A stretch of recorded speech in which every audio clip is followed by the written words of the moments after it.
আইনি ভিত্তি ছাড়া জুলাই সনদে সই করবে না এনসিপি, দাবি পূরণ না হলে অংশ নেবে না অনুষ্ঠানেও। পিআর ছাড়া সই অনিশ্চিত জামাত ও ইসলামী আন্দোলনেরও।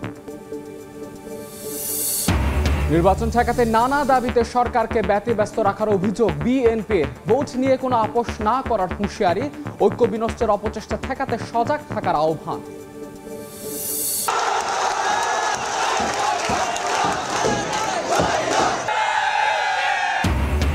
এইচএসসি ও সমমান পরীক্ষার ফল প্রকাশ। 2 দশকের মধ্যে পাশের হার সর্বনিম্ন প্রায় 59%। কমেছে জিপিএ-5ও, এবারও এগিয়ে মেয়েরা।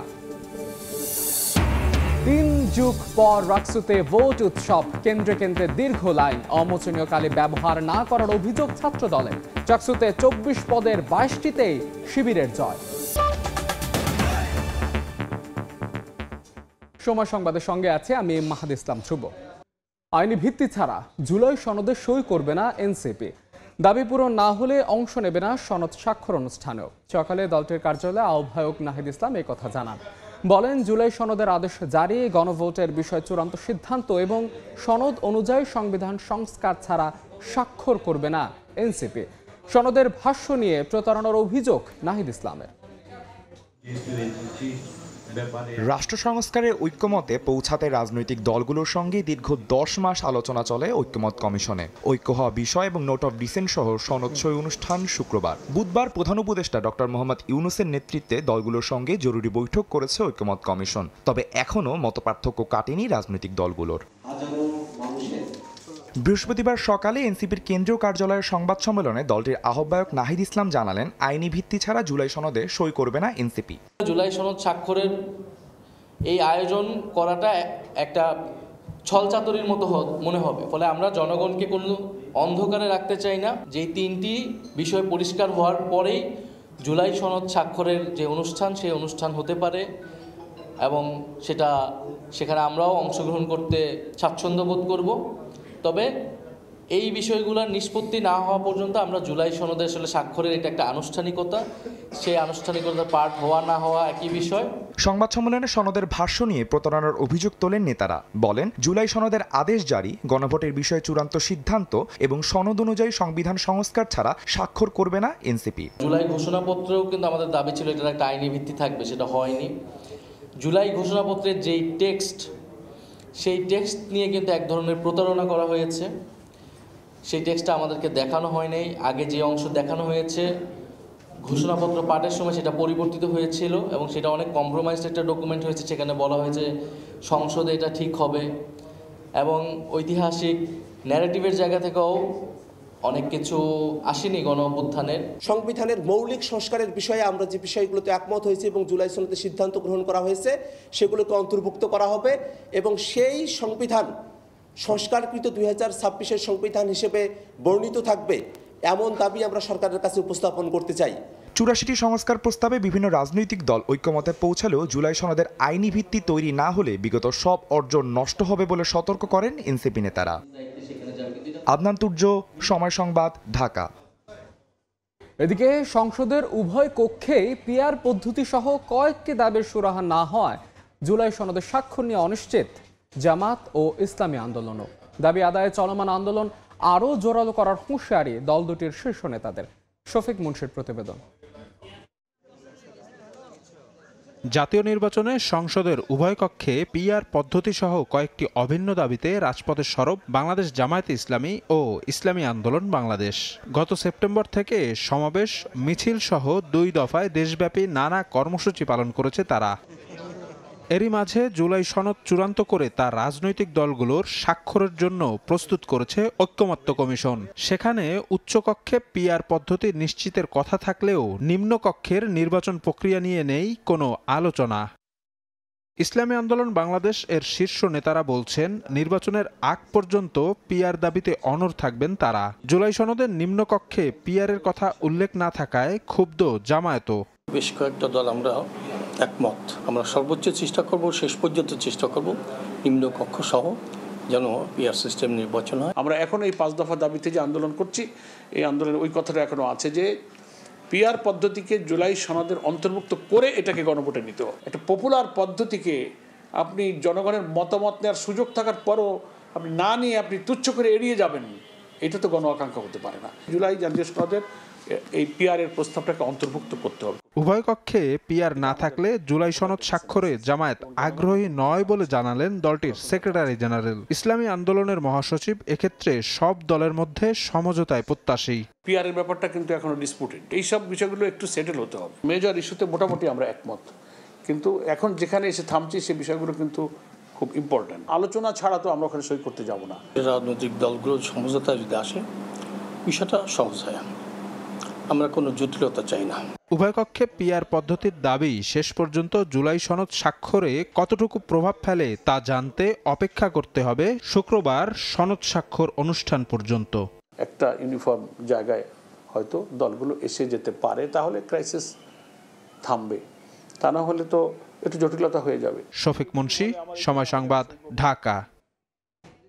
নির্বাচন ঠেকাতে অন্তর্বর্তী সরকারকে ব্যতিব্যস্ত রাখার অভিযোগ বিএনপি মহাসচিব মির্জা ফখরুল ইসলাম আলমগীরের। হুঁশিয়ারি দিয়ে তিনি বলেন, ভোট নিয়ে কোনো আপোষ নয়। আর ঐক্য বিনষ্টের অপচেষ্টা ঠেকাতে সজাগ থাকার আহ্বান জানান দলটির স্থায়ী কমিটির সদস্য সালাউদ্দিন আহমেদ। বলেন, ঘোষিত সময় নির্বাচন আয়োজনে ভূমিকা নিতে হবে অন্তর্বর্তী সরকারকে। তৃতীয় দিনের মতো ঠাকুরগাঁওয়ে নিজ নির্বাচনী আসনে করেন গণসংযোগ। সর্বস্তরের মানুষের সঙ্গে অংশ নেন মতবিনিময়ে। আসন্ন জাতীয় নির্বাচন ঘিরে জেলার বিভিন্ন প্রান্ত চষে বেড়াচ্ছেন বিএনপি মহাসচিব মির্জা ফখরুল ইসলাম আলমগীর। বেগুনবাড়ি ইউনিয়নের দানারহাট স্কুল মাঠে সর্বস্তরের মানুষের সঙ্গে বৃহস্পতিবার দুপুরে কথা বলেন বিএনপি মহাসচিব। পিআর পদ্ধতির কথা বলে একটি মহল নির্বাচন বানচালের ষড়যন্ত্র করছে অভিযোগ করে মির্জা ফখরুল বলেন, দাবি দেওয়া থাকলে তার সমাধান হবে নির্বাচিত সংসদের মাধ্যমে। আগামী নির্বাচনটা হোক, পার্লামেন্টে ডিসাইড হবে, জনগণ ভোট দিয়ে ঠিক করবে যে কারা যাবে, পিআর হবে কি হবে না, ঠিক কিনা বলেন?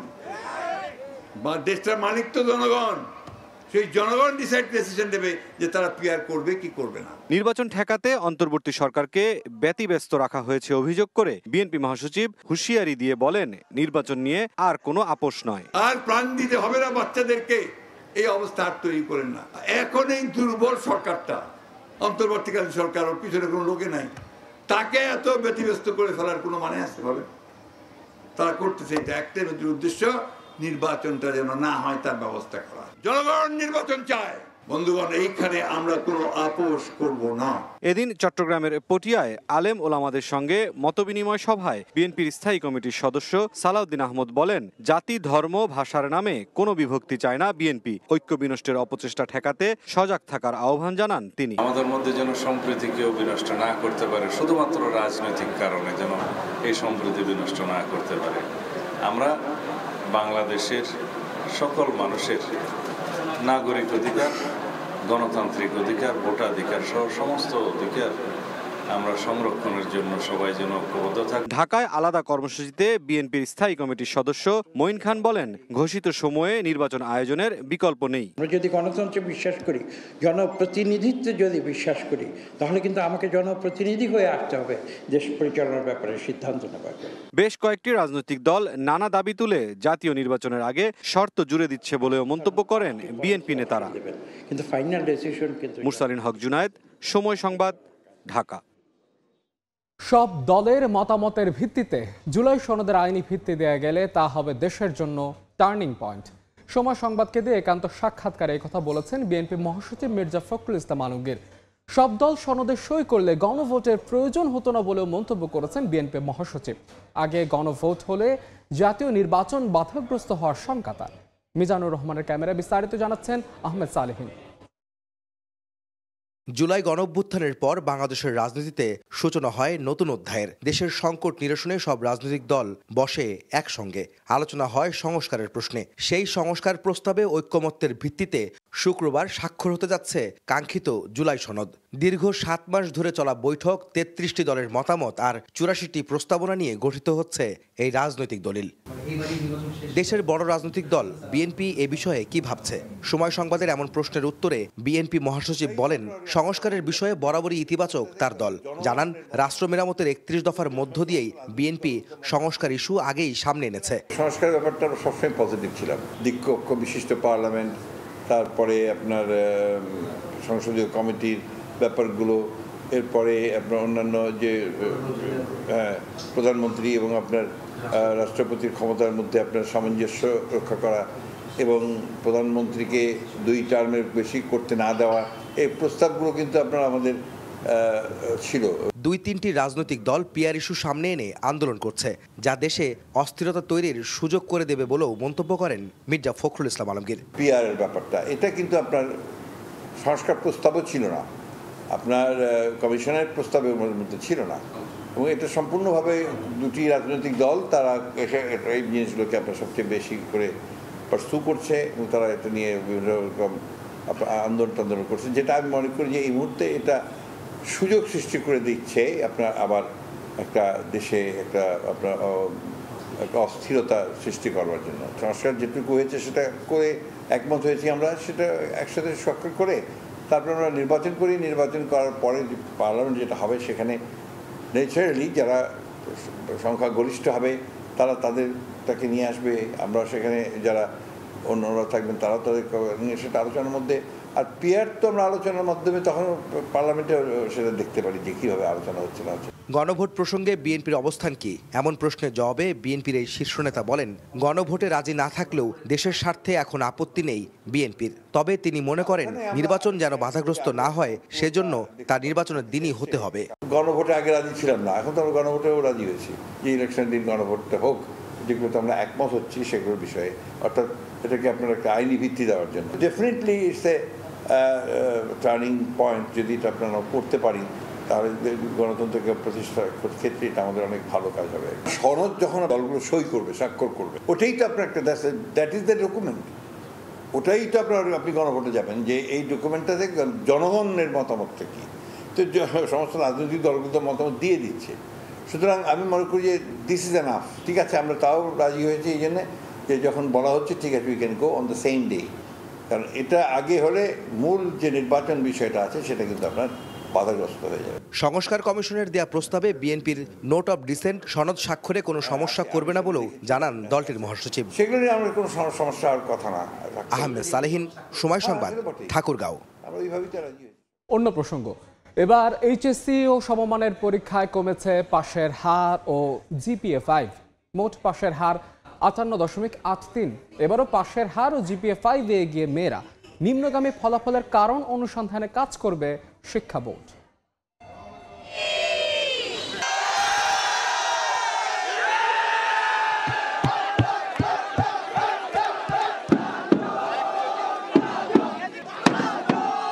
এই আনন্দ স্বপ্ন ছুঁয়ে দেখার, এই আনন্দ আরও এক ধাপ এগিয়ে যাওয়ার। 12 বছর সাধনার ফল হাতে ধরা দিয়েছে, তাই বাঁধ ভাঙা উচ্ছ্বাসে মাতোয়ারা শিক্ষার্থীরা। আমরা 4 জন ছোটবেলার ফ্রেন্ড, আমরা সবাই একসাথে ভালো রেজাল্ট করেছি, এর চেয়ে ভালো আর কিছু হইতে পারে না আজকের জন্য। কোশ্চেন এবার অনেক কঠিন ছিল, এই কোশ্চেনে ভালো রেজাল্ট, আলহামদুলিল্লাহ আলহামদুলিল্লাহ। বৃহস্পতিবার চলতি বছরের এইচএসসি ও সমমানের পরীক্ষার ফলাফল প্রকাশ করা হয়। এবার পাশের হার 58.83%। গত বছরের তুলনায় পাশের হার কমেছে 18.95%। জিপিএ-5ও কমেছে প্রায় 77,000। সব সাবজেক্টে এ+ আশা করেছিলাম, আশানুরূপ রেজাল্ট পেয়েছি, আলহামদুলিল্লাহ। আব্বু আম্মু যে খুশি হয়েছে এই জিনিসটা আমার কাছে আসলে ম্যাটার করে। এবার 9টি সাধারণ শিক্ষা বোর্ডে পাশের হারে শীর্ষে ঢাকা বোর্ড। সর্বনিম্ন পাশ করেছে কুমিল্লায় 48.86%, আর সবচেয়ে কম জিপিএ-5 সিলেট বোর্ডে। বরাবরের মতো এবারও ভালো ফলাফলে এগিয়ে মেয়েরা। এবার শতভাগ পাশ করা প্রতিষ্ঠান 1388টি থেকে কমে 345টিতে নেমেছে। শূন্য পাশ করা শিক্ষা প্রতিষ্ঠান বেড়ে 65 থেকে 202টিতে পৌঁছেছে। এক কথায় অসাধারণ, আমরা সবাই খুব খুশি। আমি বলে বুঝাতে পারবো না, শুকরিয়া, আলহামদুলিল্লাহ, আল্লাহর কাছে শুকরিয়া। আন্তঃশিক্ষা বোর্ড বলছে যথাযথ প্রক্রিয়ায় মূল্যায়নের কারণে প্রকৃত পাশের হার বের হয়ে এসেছে। ওয়ান মার্কিং করবেন, বেশি বেশি দিয়ে পাশের হার বাড়াতে হবে, এরকম কোনো প্রশ্নই ওঠে না। এরকম কোনো, আমরাও আমাদের নিজস্ব তো এরকম বোর্ডের তরফ থেকে এইটি কোনো থাকার প্রয়োজনই নেই, এই ধরনের ভাবনা বা প্রয়োজনটা নেই। এদিকে এইচএসসির নিম্নগামী ফলাফলের কারণ অনুসন্ধানে বিশেষজ্ঞ সহ অংশীজনদের নিয়ে পর্যালোচনার জন্য একটি প্যানেল গঠন করা হবে বলে জানিয়েছেন শিক্ষা উপদেষ্টা অধ্যাপক ডক্টর CR আবরার। আমরা শিক্ষাবিদ, গবেষক, নীতি নির্ধারক নিয়ে একটি বিশেষজ্ঞ প্যানেল গঠন করছি, যারা ডেটা বিশ্লেষণ করে শেখার মূল ঘাটতিগুলো চিহ্নিত করবেন।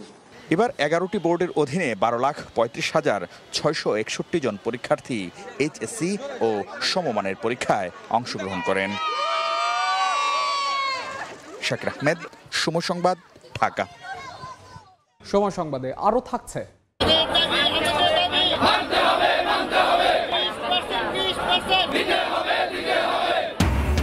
বাড়ি ভাড়া ও ভাতা বৃদ্ধির দাবিতে অনড় এমপি ও শিক্ষকরা। উপদেষ্টার সঙ্গে বৈঠকে সুরাহা না হয় আন্দোলন চালিয়ে যাওয়ার ঘোষণা। পর রাকসুতে চলছে ভোট উৎসব। কেন্দ্রে কেন্দ্রে দীর্ঘ লাইনে ভোট দিচ্ছেন শিক্ষার্থীরা। এই মুহূর্তে রাজশাহী বিশ্ববিদ্যালয়ে আছেন সহকর্মী তোহা খান তামিম, যাচ্ছে তার কাছে। তামিম, দুপুর গড়িয়েছে ইতিমধ্যে, বিকেল ছুঁই ছুঁই, আর কিছুক্ষণ আছে ভোট গ্রহণের। এই পর্যায়ে এসে বলা যায় যে অভিযোগ পাল্টা অভিযোগের যে ফুলঝুরি সেটি আসলে আমরা দেখতে পাচ্ছি। এই মুহূর্তে শহীদ জিয়াউর রহমান হলে যারা শিক্ষার্থী রয়েছেন তারা লম্বা লাইন ধরে আছেন। ডক্টর মোহাম্মদ শহীদুল একাডেমিক ভবনের সামনে রয়েছি। কিছুক্ষণ আগে ছাত্রদল সমর্থিত ভিপি প্রার্থী আবির তিনি সংবাদ সম্মেলন করেছেন। তিনি বলেছেন যে এই যে ডক্টর মোহাম্মদ শহীদুল একাডেমিক ভবন, এই একাডেমিক ভবনের ভেতরে তার দাবি দুপুর 1:30 থেকে 2:30 পর্যন্ত ভোট গ্রহণ বন্ধ ছিল বলতে গেলে তার দাবি করছেন যে তিনি কার্যত বন্ধ ছিল এবং শিক্ষার্থীরা বাইরে দাঁড়িয়েছিলেন। সেক্ষেত্রে ভেতরের যারা রয়েছেন তাদেরকে তারা প্রশ্ন করেছিলেন, কিন্তু তারা কোনো উত্তর দেননি। বলেছেন যে ভেতরে সমস্যা হয়েছে, সেজন্য তারা ভোট বন্ধ করেছিলেন। আবারও সেই ভোট, যদিও এখন সেই ভোট গ্রহণ নিরবিচ্ছিন্নভাবে চলছে। পাশাপাশি কিছুক্ষণ আগে এছাড়াও ছাত্রদল সমর্থিত যে ভিপি প্রার্থী রয়েছে তার বিভিন্ন অভিযোগ আছে। তারা বলছেন যে শিবিরের যারা প্যানেলে যারা প্রার্থী রয়েছেন, ভিপি প্রার্থী সহ যারা প্রার্থী রয়েছেন তারা 100 গজের মধ্যে প্রচারণা চালাচ্ছেন, পাশাপাশি ভেতরে ম্যানিপুলেট করছে তাদের পক্ষে নির্বাচন সংশ্লিষ্ট এমন অভিযোগও ছাত্রদল সমর্থিত যে প্রার্থী তিনি করেছেন। পাশাপাশি আমরা শিবির প্যানেলে সমর্থিত যে ভিপি প্রার্থী আজাদ, মুস্তাকির রহমান আজাদ, তার সাথে কথা বলেছিলাম। তিনি বলছেন যে ছাত্রদল সমর্থিত যারা রয়েছেন তারা ভেতরে বিভিন্নভাবে 100 গজের মধ্যে কেন্দ্রের বাইরে তারা প্রচারণা করছেন, অর্থাৎ পাল্টাপাল্টি অভিযোগ করেছেন এবং পাশাপাশি বিভিন্ন হলের সামনে নিয়ম বহির্ভূতভাবে যে বুথ, সেই বুথ স্থাপন করেছেন। এছাড়া বহিরাগতদের দিয়ে নানা ধরনের যে গুজব সেটিও কিন্তু ছড়ানো হচ্ছে এবং অবিলম্বে সেটি বন্ধ করার জন্য তিনি দাবি উঠেছেন। তো যাই হোক, এই যে পাল্টাপাল্টি অভিযোগ, অর্থাৎ ছাত্রদল এবং শিবির সমর্থিত প্যানেলের পাল্টাপাল্টি অভিযোগ আমরা পেয়েছি। সকাল থেকেই মোটামুটি বলা যায় দুপুর 2টা পর্যন্ত যে নিরবিচ্ছিন্নভাবেই হয়েছে এবং কোনো অভিযোগ সেই সময় আমরা পেয়েছিলাম না। কিন্তু এখন আসলে শিবির এবং ছাত্রদল সমর্থিত দুই প্যানেলেরই কিন্তু পাল্টাপাল্টি আমরা অভিযোগ পেয়েছি।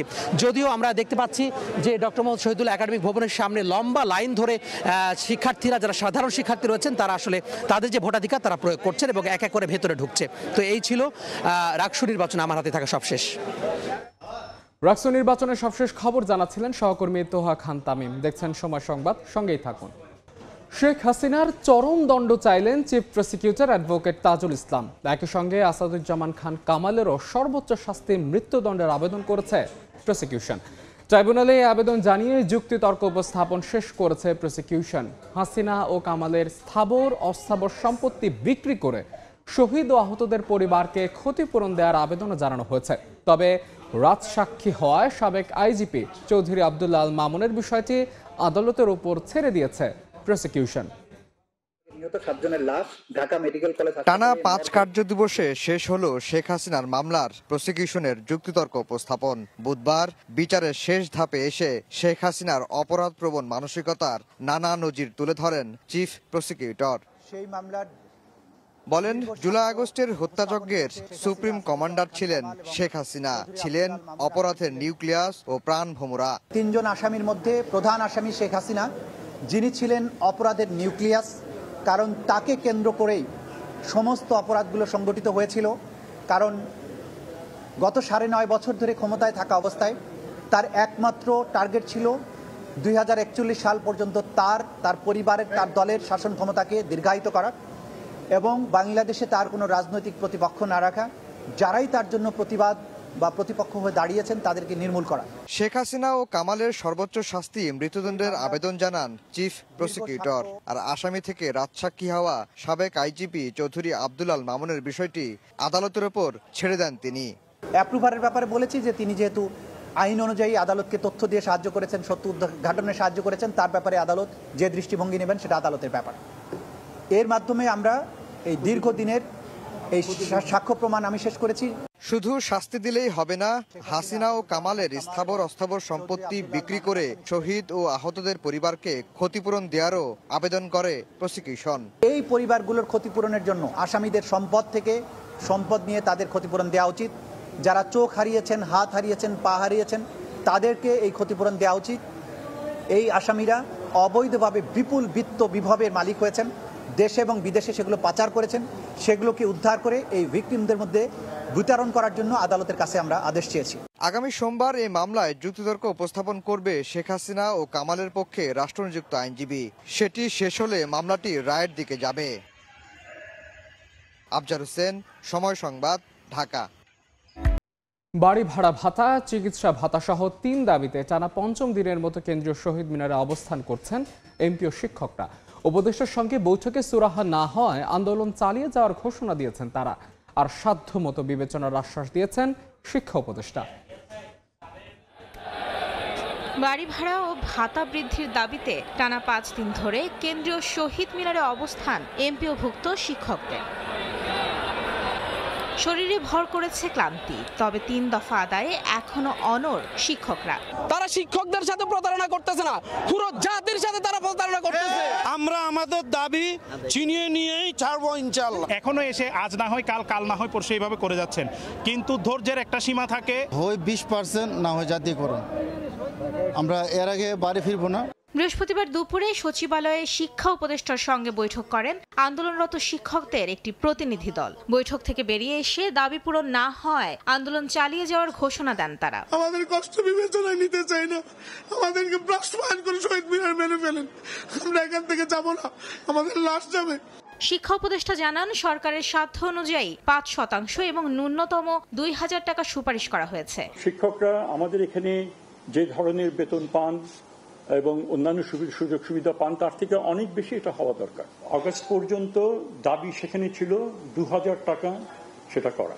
বাজেটের অনেক আগে এই ধরনের একটা যেটা হাই ডিমান্ডিং একটা দাবি, যেখানে হাজার হাজার কোটি টাকার একটা বিষয় যেটা আছে, তো সেই ওই এক্সারসাইজটা কি তাদের বা এই দাবিটা উত্থাপন করা কি তাদের আগে দরকার ছিল না?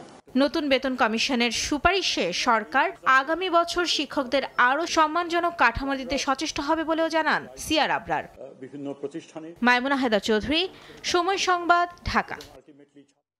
এমপি ও শিক্ষকদের আন্দোলনের সবশেষ খবর জানাতে এই মুহূর্তে শহীদ মিনারে আছেন সহকর্মী মনির হোসাইন। সরাসরি যাচ্ছে তার কাছে। মনির, কেন্দ্রীয় শহীদ মিনারে এখনো অবস্থান করছেন বেসরকারি এমপিওভুক্ত যে শিক্ষকরা রয়েছেন আন্দোলনে, সেই শিক্ষকরা কিছুক্ষণ আগে সরকারকে আরও 2 ঘন্টা সময় বেঁধে দিয়েছেন তারা, অর্থাৎ তাদের যে 3 দফা দাবি, সেই 3 দফা দাবি আদায়ে আরও 2 ঘন্টা সময় বেঁধে দিয়েছেন।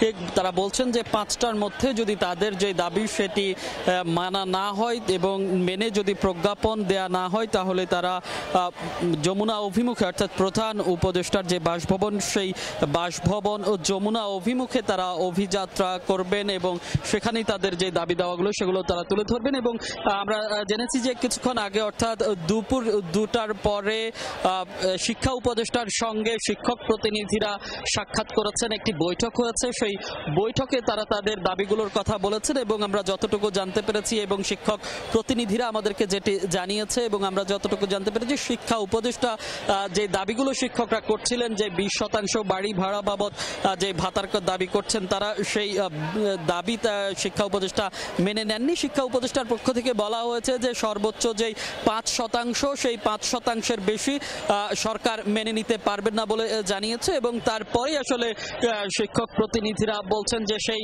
5% অর্থাৎ 5% নিয়ে তারা সন্তুষ্ট নয়, তাদের যেই 20% সেই 20%ই লাগবে। এবং তারপরে যারা আছেন শিক্ষক প্রতিনিধি তারা বলছেন তাদের যে আন্দোলন চলমান, সেই আন্দোলন চলবে এবং তারা কেন্দ্রীয় শহীদ মিনারেই অবস্থান করবেন এবং সেই সঙ্গে তাদের যেই কর্মবিরতি চলছে সেই কর্মবিরতিও অব্যাহত থাকবে। তো সর্বোপরি বলা গেলে 5টা পর্যন্ত সরকারকে সময় বেঁধে দিয়েছেন শিক্ষকরা।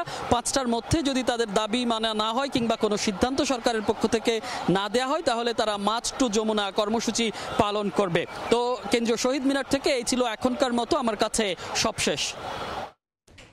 এমপিও শিক্ষকদের আন্দোলনের সবশেষ খবর জানাচ্ছিলেন সহকর্মী মনির হোসাইন। দেখছেন সময় সংবাদ, সঙ্গেই থাকুন। চট্টগ্রাম ইপিজেডের একটি কারখানার আগুন নিয়ন্ত্রণে কাজ করছে ফায়ার সার্ভিসের 9টি ইউনিট। এই মুহূর্তে সেখানে আছেন রিপোর্টার ফেরদৌস লিপি, সরাসরি যাচ্ছে তার কাছে।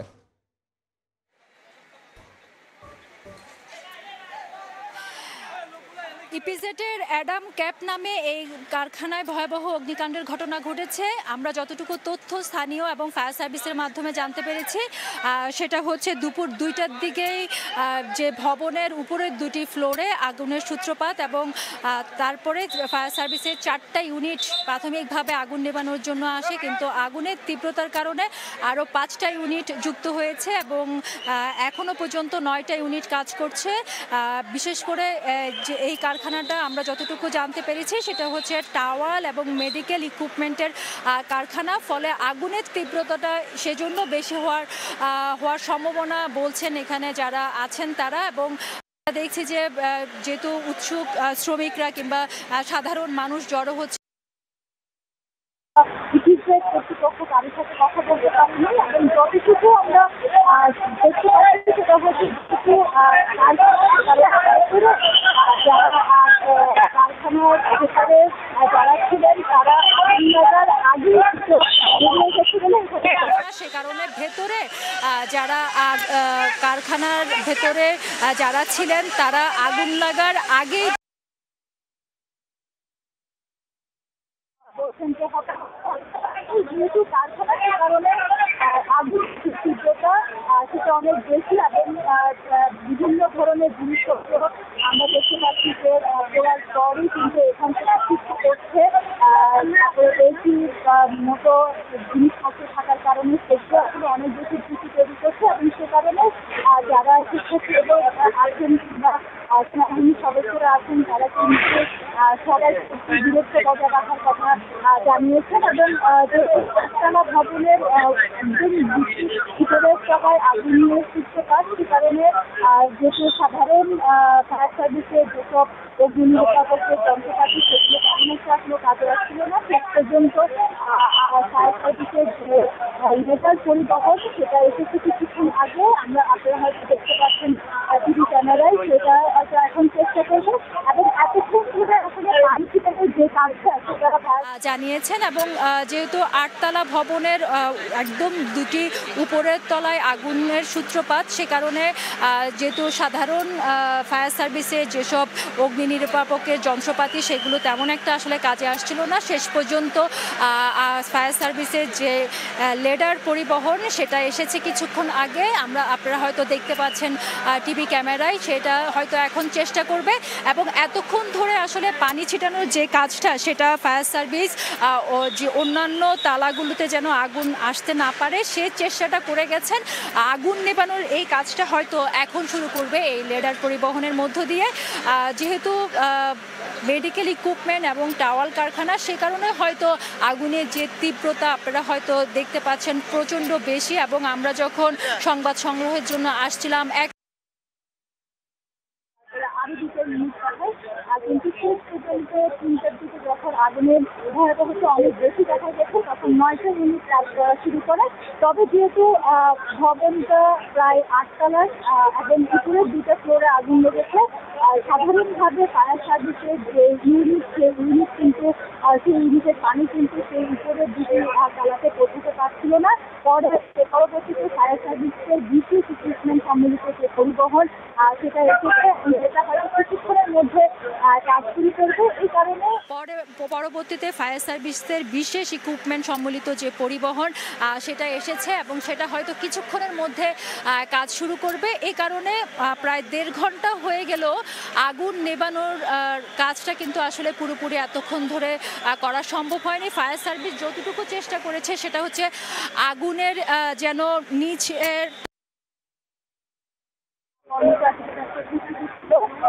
এক্ষেত্রে যেহেতু কারখানার মালিক কিংবা কারখানার কর্মকর্তা তাদের সাথে আমাদের কথা বলা সম্ভব হয়নি। আমরা যতটুকু যারা শ্রমিকরা ছিলেন তাদের সাথে কথা বলে তারা বলছেন যে আগুন লাগার সঙ্গে সঙ্গে ভবনে যারা ছিলেন তারা বেরিয়ে গেছে। ফলে আশেপাশে যারা শ্রমিকরা ছিলেন তাদের সাথে কথা বলেছি, তারা বলছেন যে আগুন লাগার সঙ্গে সঙ্গেই ভবনে যারা ছিলেন তারা বেরিয়ে গেছেন, ফলে হতাহতের ঘটনা তারা কিন্তু তখনও পর্যন্ত দেখেনি এবং তারপরে আগুন কিন্তু দ্রুত ছড়িয়ে পড়ে ঘণ্টাখানেকের মধ্যে। ফায়ার সার্ভিস চেষ্টা করছে যেন আগুন ছড়িয়ে না পড়ে, সেজন্য নিচের যে ফ্লোরগুলো আছে সেখানে তারা অগ্নি নির্বাপনের চেষ্টা করছে এবং এর মধ্যে কিন্তু যে ফায়ার সার্ভিসের বিশেষ যে পরিবহন সে পরিবহনটা এসে পৌঁছেছে এবং তারা সেই আগুন নেভানোর জন্য ইকুইপমেন্টগুলো সেগুলো সংযুক্ত করছেন। এটা দিয়ে হয়তো উপরের ফ্লোরগুলিতে পানি ছিটাতে পারলেই হয়তো তারা সেই কাজটা সম্পন্ন করতে পারবেন। আপনাদেরকে আগে যেটা বলছিলাম যে যেহেতু মেডিকেল ইকুইপমেন্ট এবং টাওয়ারের কারখানা আমরা যতটুকু জানতে পেরেছি, সে কারণে আগুন যেমন দ্রুত ছড়িয়ে পড়েছে তেমনি পরিবহন সেই পরিবহনটা এসে পৌঁছেছে এবং তারা সেখানে প্রায় 1.5 ঘন্টা ধরে আগুনটা জ্বলছে। ফলে যে যেসব জিনিসপত্র ছিল সেগুলো আমরা দেখেছি পরিস্থিতিতে আশেপাশে হচ্ছে এবং যে প্রয়োজনীয় আহত না হয় কিংবা কোনো ধরনের ঝুঁকি সে কারণে আমরা দেখছি যে যারা আছেন তারা কিন্তু কিংবা যারা আছেন তাদেরকে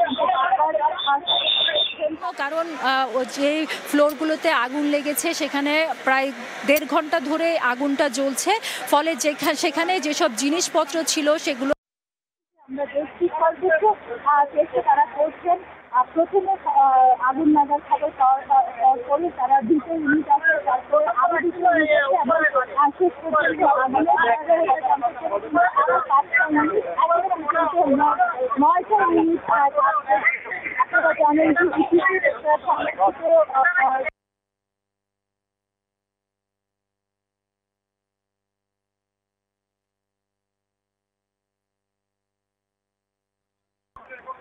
কারখানার নিজস্ব যে নিরাপদ ব্যবস্থা সেই ব্যবস্থার মাধ্যমে চেষ্টা করা হয়েছিল যখন আগুনের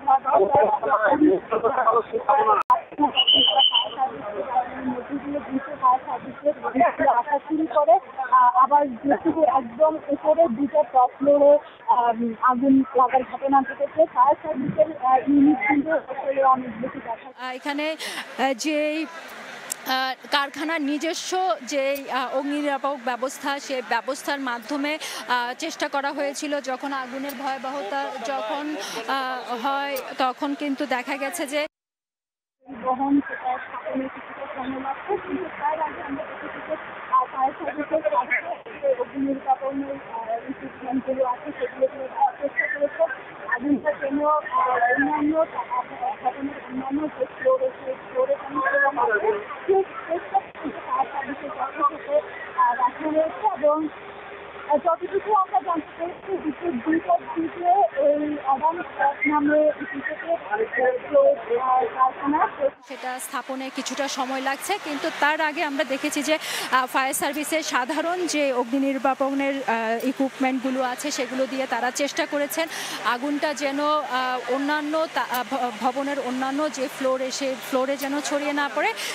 চেষ্টাটা কিন্তু ফায়ার সার্ভিসের পক্ষ থেকে রাখা হয়েছে এবং যতটুকু আমরা জানতে পেরেছি দুপুর 2টার দিকে এই অ্যাডামস ক্যাপ নামে ইপিজেটের যে কারখানা সেই কারখানায় আগুনের সূত্রপাত।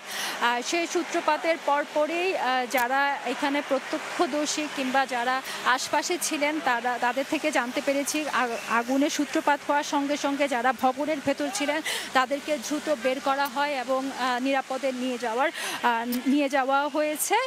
ফলে হতাহতের ঘটনা এখনো পর্যন্ত আমরা শুনিনি।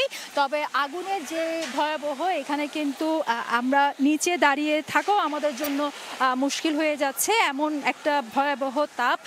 সেই জায়গা থেকে কিন্তু আমরা দেখছি যে সেনাবাহিনী কিংবা যারা রেড ক্রিসেন্টের সদস্যরা আছেন তারা কিন্তু সাধারণ যারা উৎসুক আছেন তাদেরকে কিন্তু চেষ্টা করছেন এখানে না এসে আশপাশে না আসার অনুরোধ করছেন এবং ভিড় জমানো না করার জন্য অনুরোধ করছেন। আরেকটি বিষয় জানাতে চাই, আপনারা জানেন যে ইপিজেড একটা সংরক্ষিত এলাকা, সেখানে এমন অগ্নিকাণ্ডের ঘটনায় স্বাভাবিকভাবে আশপাশে এক ধরনের আতঙ্কের সৃষ্টি হয় এবং যখন শ্রমিকরা এখানে অন্যান্য কারখানায় তারা দৌড়াদৌড়ি শুরু করে তখন সেনাবাহিনী এবং যারা দায়িত্বরতরা আছেন তারা শ্রমিকদেরকে নিরাপদে থাকার আহ্বান জানিয়েছেন। আর যেমনটা বলছিলাম, কারখানাটা যেহেতু মেডিকেল ইকুইপমেন্ট এবং টাওয়াল তৈরির কারখানা আমরা যতটুকু জানতে পেরেছি, ফলে আগুনের তীব্রতা কিন্তু কিছুক্ষণের মধ্যেই অনেক বেশি বাড়তে থাকে। আর যেহেতু অনেকক্ষণ ধরে আগুন জ্বলছে, বিশেষ করে ভেতর থেকে বিভিন্ন জিনিসপত্র কিন্তু প্রায় ছিটকে ছিটকে আসছে এবং বেশ কিছু এসিতে কিন্তু আগুন ধরে যেতে আমরা দেখেছি, ফলে বিস্ফোরণের একটা সম্ভাবনা আমরা দেখছি এবং আপনারা দেখছেন যে বেশ কষ্টের মধ্যে আছে। এর মধ্যে আমরা দেখছি যে একজনকে ধরাধরি করে আনছেন, উনি হয়তো সেখানে ছিলেন বা বিষয়টা বোঝা যাচ্ছে না, আহত হতে পারেন যেহেতু এখানে থাকতে পারেন। ফলে ওনাকে ফায়ার সার্ভিসের একজনকে আমরা দেখছি অসুস্থ হয়ে গেছেন, তাকে দ্রুত নিরাপদে নিয়ে যাচ্ছেন ফায়ার সার্ভিস রেস্কিউ সেন্টার। যেমনটা